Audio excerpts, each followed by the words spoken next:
Okay, so number 7 worksheet is everything that can go wrong. So what are some things in the immune system that can go wrong? Like it doesn't act the way it's supposed to. What are some examples?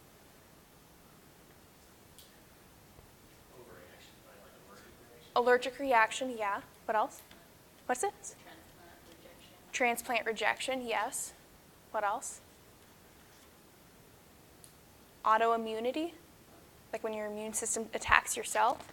I bet there's a, and the last one, immunodeficiency. So autoimmunity means like you have too much of an immune response. Same thing with allergies, too much of an immune response.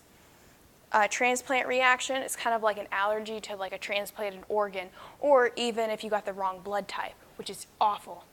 And then lastly, you have immunodeficiency, which we're going to go over, and this has to do with HIV virus that you get AIDS from. Well, hopefully you don't get AIDS. But, oh, wait, it's up here. Yeah, so those are some things. I didn't realize I pulled it up on the board, so. I was trying not to look. I don't know about you. Oh. I was trying not to either, but then after a while, I was like, okay, I have to look at it. Yeah. Well, that's helpful, right?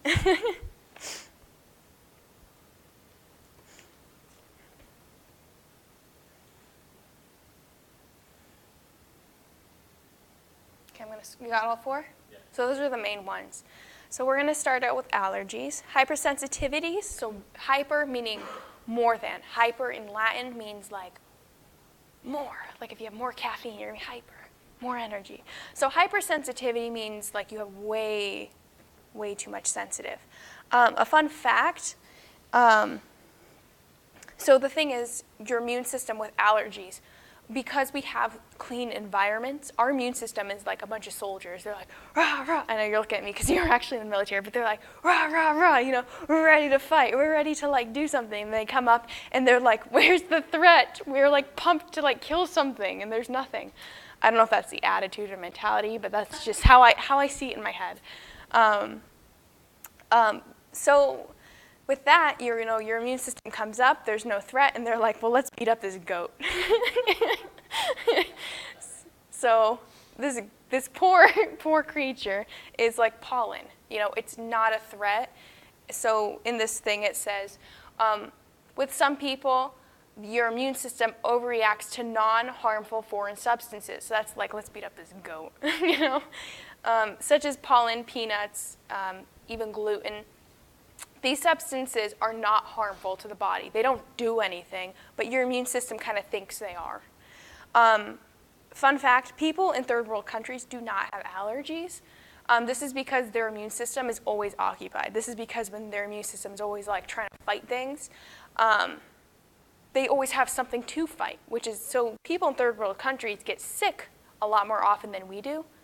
However, they don't have allergies. It's kind of a give and take. You know, and so in a way, if you think about it, our clean environments actually created allergies. If that's pretty interesting, huh? So we're like, tell the immune system, nope, you can't fight that. And the immune system's like, well, I'm going to find something else to fight.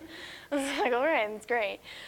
So people with hypersensitive reactions in the immune system is what causes damage to someone's body. So the pollen and the peanuts and the gluten doesn't cause the damage. It's your immune system that actually causes the damage, or like the inflammation or the anaphylactic reaction. That's your immune system. So that's that to blame. Don't blame the goat, the pollen. So there's 4 classifications of the allergic reaction. There's immediate reaction, also known as allergy, antibody-dependent cytotoxic, immune complex, and delayed reaction. We're going to go through each of these. So with immediate, I don't know if we can see this on the screen. Yeah, okay. Looking at the movie thing. Let's zoom in a little bit more. So with immediate reaction, this has to do with IgE antibodies, right? IgE antibodies, IgE, allergy, you know? So this has to do with histamine, and there's some heparin there too, but histamine is the primary one, basophils, and then a lot of time you can inherit allergies. So because you inherit the immune system, just like everything else. And some examples are hives, hay fever, eczema, bee stings, anaphylactic shock, and peanut allergies. So that's where we see it in today's world. And this is typically what we think of as allergies. Immediate reaction. It happens like this. You get a bee sting, you inflame. You get a mosquito bite, you inflame. So that's really nice, right? Got it? Okay. Type 2 is known as antibody-dependent cytotoxic. So we're talking about antibodies, right? And I'm talking about cytotoxic.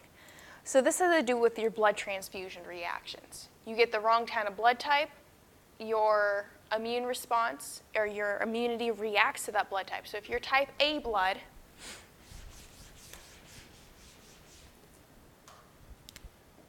oh my gosh, my marker.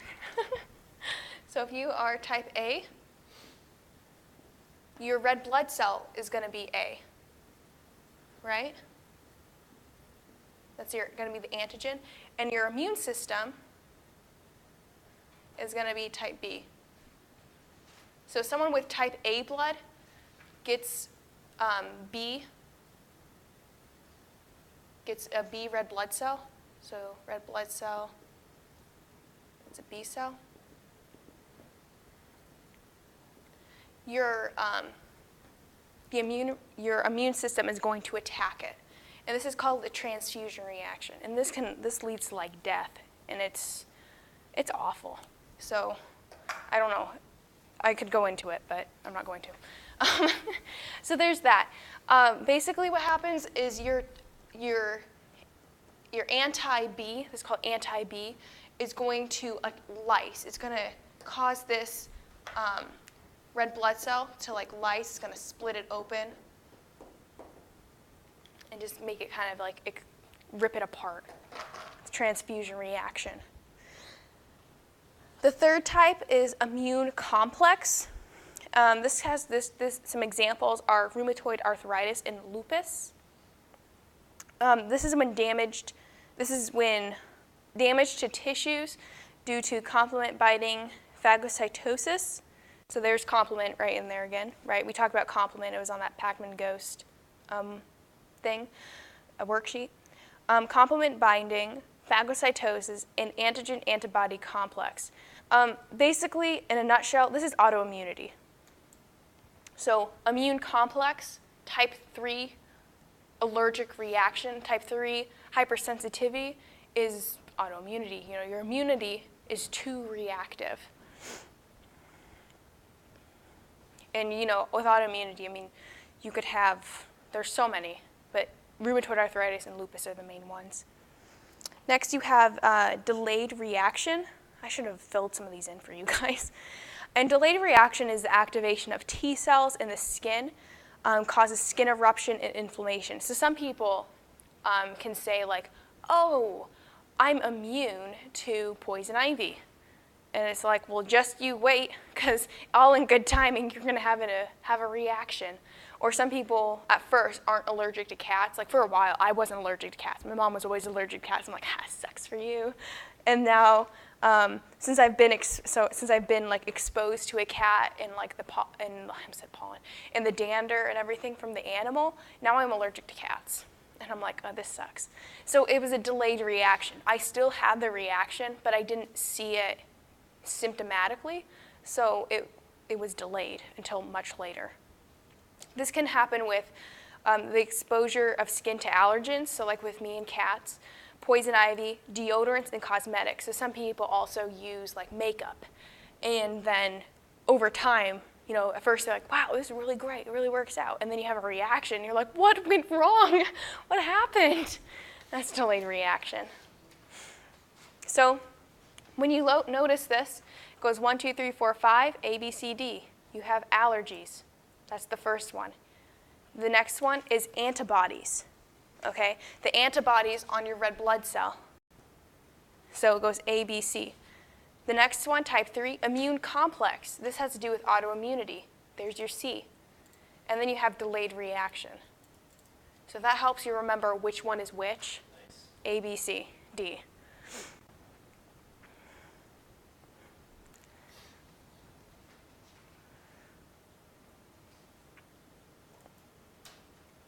So yeah, sometimes we get lucky and we're like, hey, look, we can do this. And sometimes like not so much. So IgE, which is important for what? What is this not important for? What does it do? IgE.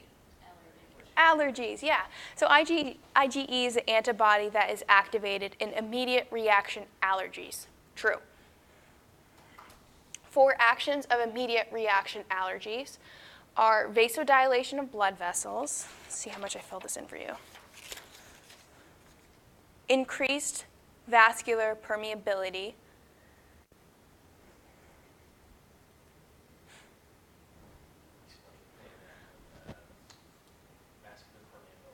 Vascular permeability just means that, like edema. So permeability just means that it's easier for, not edema. Well, yeah, there's some, like when someone gets a peanut allergy, you know how they get like edema?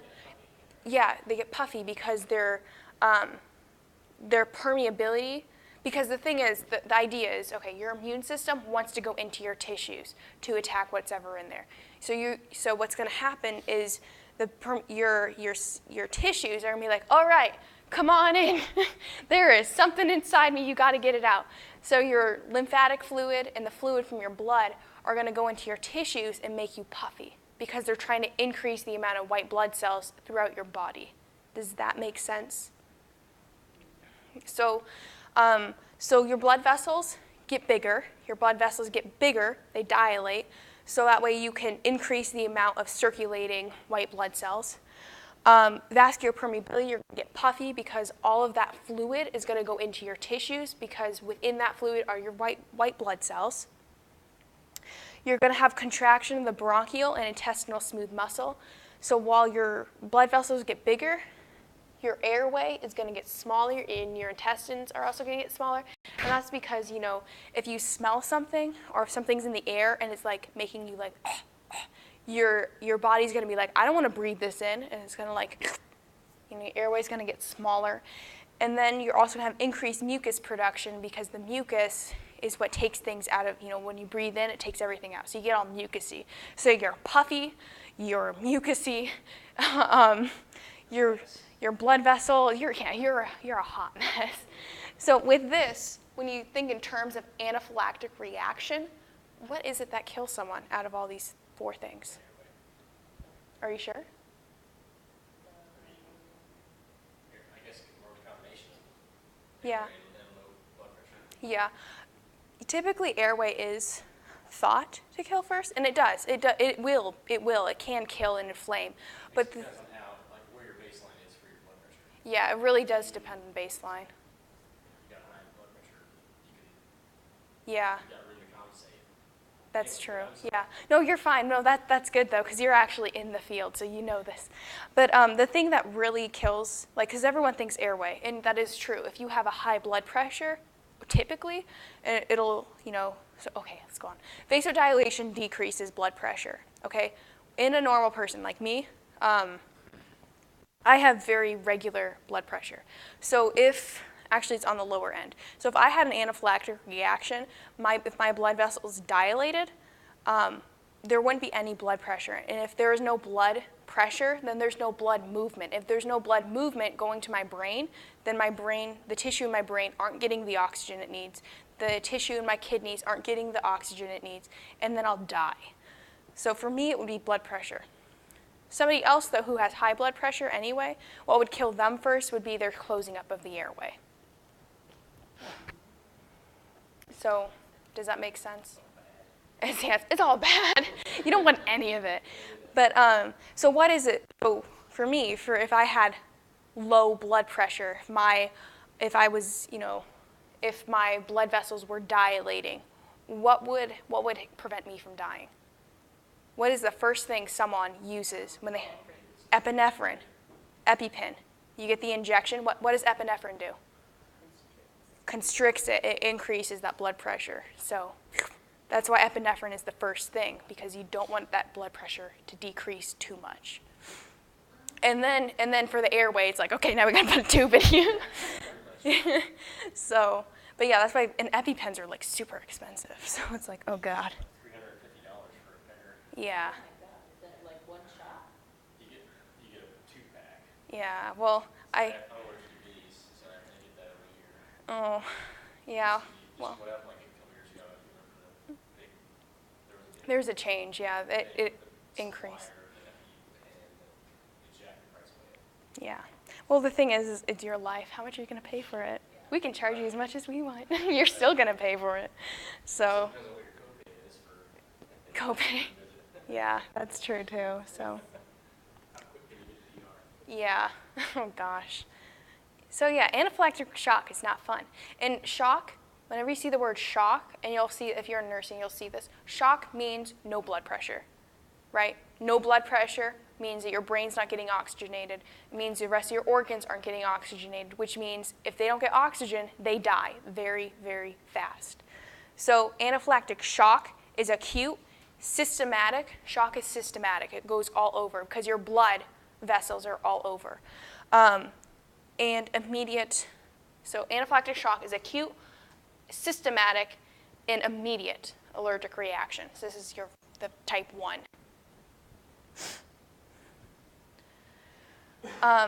So what can go wrong in each system during anaphylaxis? This is still type 1 that we're on. I'm beating this like a dead horse.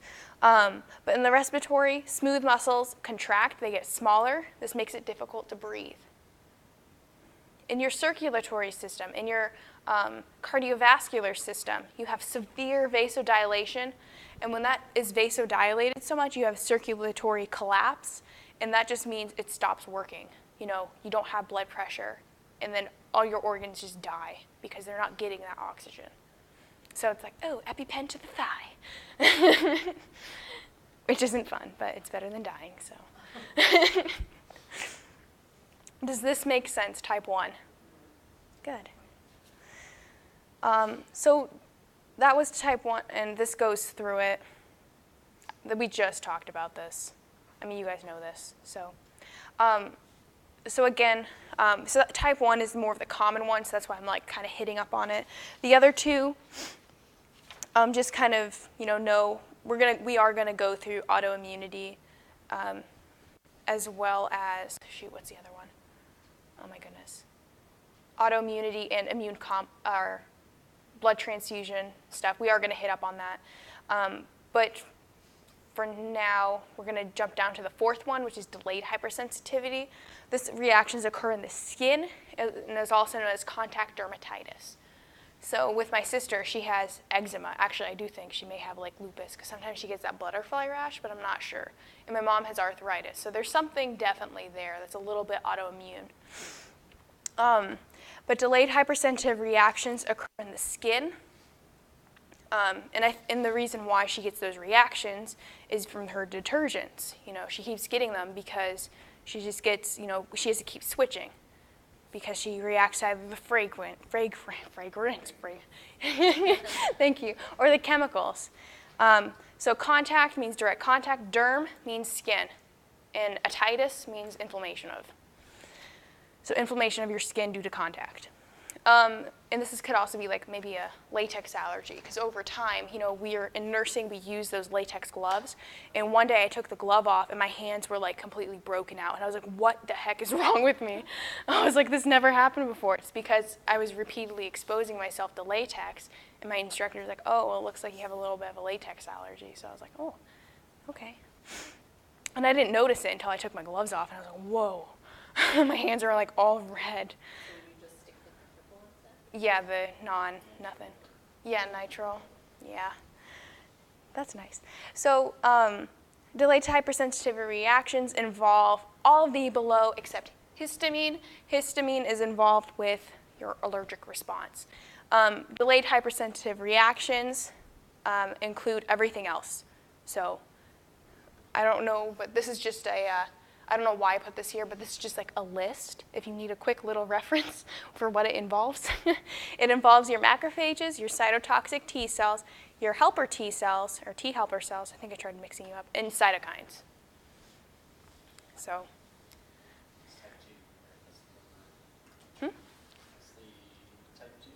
This is type 4. No, you're fine. Type 2 is blood transfusion reactions or organ rejection. Type 3 is autoimmunity, and type 4 is the delayed. So we're going to go into, so we're talking about this. This is interesting. If you're a nurse, you'll learn this message 1. So with type 1 and type 2 hypersensitivity, would Benadryl be a good cure for type 1 or type 2 hypersensitivity?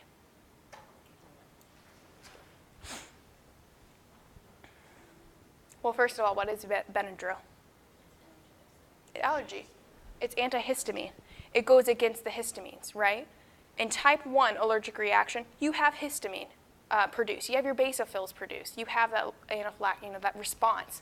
So you take Benadryl, and it gets rid of the histamines, and it takes care of the problem. With delayed hypersensitive reactions, type 4, you don't have any histamine production. So Benadryl would not help with type 4 reactions. So that's kind of like what this question was highlighting. I think I actually got this wrong in a nursing exam. So I'm like, wait a minute, I need to put this on the anatomy. But does that make sense?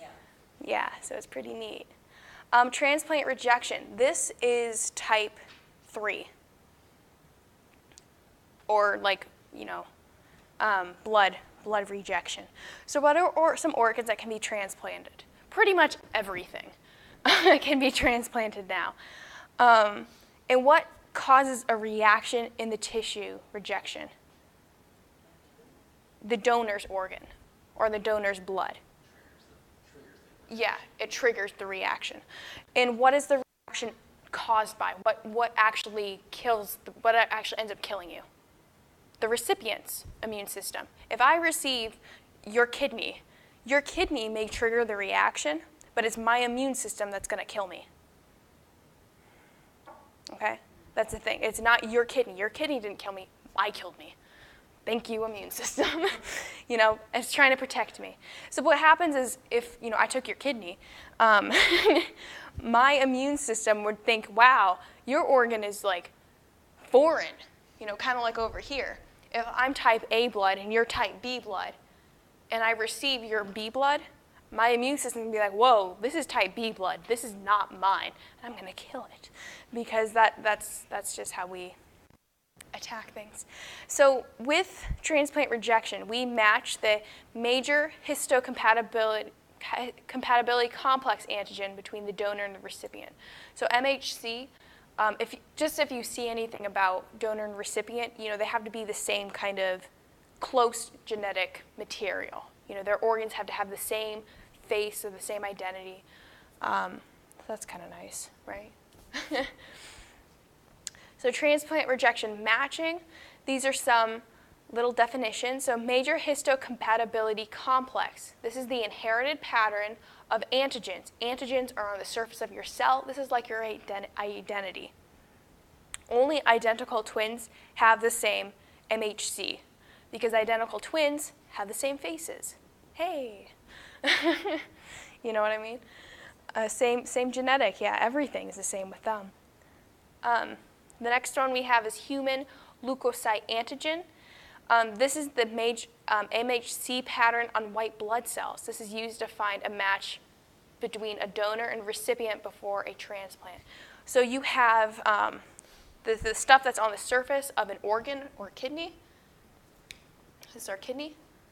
The stuff on the surface is the MHC. So what happens is, that is a sad kidney. What happens is you get so just say, I want to know if I'm compatible with your kidney, because you're going to give your kidney to me, right? Or my kidneys are back here. So what they're going to do is take some of my antigen, my human leukocyte antigen. They're going to put it in like a petri dish and take a little bit of your kidney, put it in the same dish and kind of mix it together and see if there's a reaction.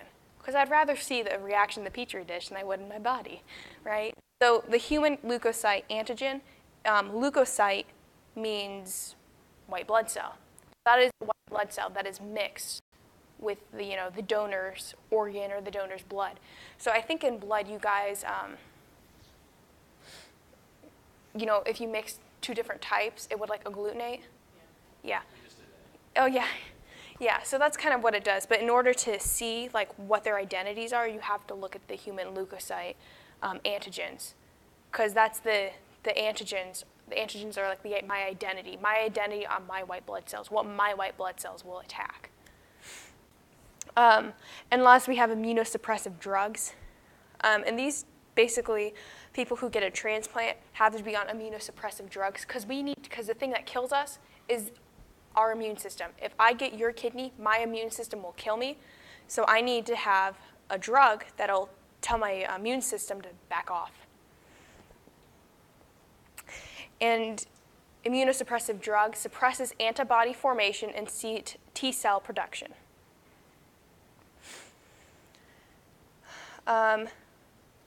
Autografts and isografts cause rejection reactions. This is false. They don't typically cause a rejection reaction. They can, but not in most. No. Autografts and isografts do not. 100% do not. Because autograft. Yeah, no, go on. Yeah. Yeah. So if, like, just say I'm getting surgery, I'm going to donate my own blood.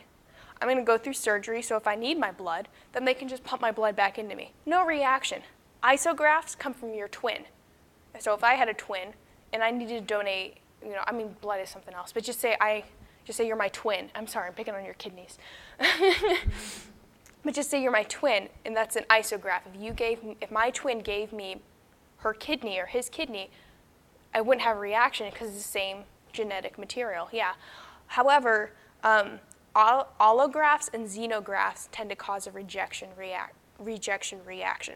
So an allograft is just something that comes from anybody. So you can have blood from anybody. That's an allograft. And xenografts, I think those come from animals. So like for some people who need heart valves, they can like use like the heart valve of a pig for a little while, but then after time, they have a rejection reaction and they have to go get it changed or get more drugs or something. I'm pretty sure. So, does that make sense? Yep. Alrighty. Next thing, we're going to move on to autoimmunity, and this is a type 3 response. This is like your lupus and your rheumatoid arthritis for my sister. Her eczema is something a little different, but yeah. So, autoimmunity, word roots. Auto is Latin for self. Another autoimmunity is diabetes. Type 1 diabetes. The body attacks the pancreas, so you can't produce insulin. So that's another kind of autoimmunity. When your body attacks something that's yourself. An autoimmune disease is when the immune system perceives its own body cells as foreign. So it kind of forgets what my face. Oh no, I have to kill you. I have to kill you. I have to kill all of you. So some autoimmune diseases include Graves' disease, systemic lupus erythematosus, and this is called SLE, lupus, rheumatoid arthritis, and type 1 diabetes mellitus. And then number 4, in which autoimmune disease does the immune cells pretend to be a hormone? It's Graves' disease. With all the other ones, all the other autoimmunity, they kill everything. But in Graves' disease, the autoimmune disease, your immune cells don't actually kill anything. They just pretend to be a hormone. They're like, hey, we are, or like T4, we're one of the hormones. I can't think of it off the top of my head. But yeah, so if you see like a hormone in autoimmune, it's going to be Graves' disease. But all the rest are purely like attacking something. So that's that. I think the last one we have is immunodeficiency. And the main immunodeficiency is AIDS, also known as if you get the HIV virus, okay? We just went over the helper T cells. If your helper T cell controls everything. What the HIV virus does is it attacks your helper T cells. If your helper T cells don't work, then the rest of your cells don't work. So in an immunodeficiency, there are too many immune cells. This is false. In immunodeficiency, immuno meaning immune, deficiency meaning too little, there's not enough. Some babies, also known as bubble babies, this is known as severe SCID, So severe combined immunodeficiency disease. This is when some babies don't produce B cells or they don't produce T cells and they don't have their mother's immunity. They don't have anything, so they get, so a good way to think about it is they need to be isolated. You have to put this child in a bubble. Put a plastic thing around them, and then they can walk around in that, and they won't get sick because they're not exposed to anything because their immune systems are really weak. Acquired immunodeficiency syndrome is the condition. It is the disease. It is known as AIDS, and it is caused by the HIV virus. So HIV virus causes you to have AIDS over time. In this disease, there is a decline in helper T cells. And then if you don't have helper T cells, you don't have B cells, and you don't have cytotoxic T cells. So if you don't have your helper T cells, the rest of your immunity is gone. And that's with this. Without helper T cells, no substantial immune reaction would occur. Any questions on hypersensitivity, autoimmunity, or what's the other? Immunodeficiency or transplant rejection? No? All right. Well, that concludes the immune system. So, yeah, next week we'll just go through whatever you guys need to go through. Email me if you have questions, and I will share the answers and everything with you, so that'll hopefully help.